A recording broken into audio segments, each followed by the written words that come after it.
nearly frozen to death. Lighthouse keeper rescued a fisherman asleep in a boat. To lighthouse keeper J.J. Card of Bullock's Point Light. An aged fisherman of Drownville, whose name keeper Card did not learn, owes his life. The fisherman has been working the bay for several days, and Wednesday keeper Card, who was anxious to learn what the fisherman was doing, put out to him in his boat. The fishing boat with a small scow alongside was anchored off the point some distance. And when Card reached it, he found the fisherman exhausted and freezing. The old man was unable to speak, and, fearing that he would die if left aboard the open craft, Card took him to his isolated home. The old man complained of one of his hands. And upon examination, Card found that 3 fingers on one hand were frozen and the others badly frostbitten. And his body thoroughly chilled.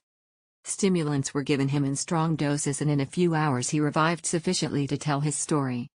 "You see," said he, "the Packard's scow line anchored off here a few weeks ago was struck by the gale.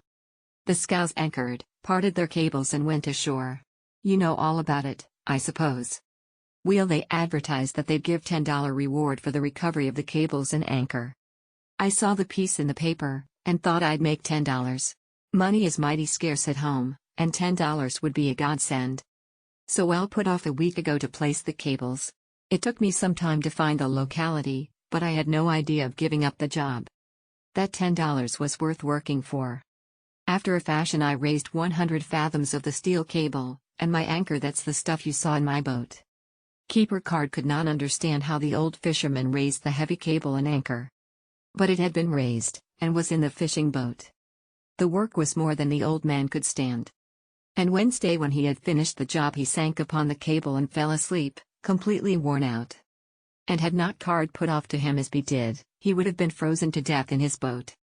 At the lighthouse the fisherman was kept until yesterday, when he was assisted to his home in Drownville. The man's fingers are badly frozen, and it is probable that they will have to be amputated. Having recovered the cable and anchor, the old man will undoubtedly receive the $10 reward which nearly cost him his life.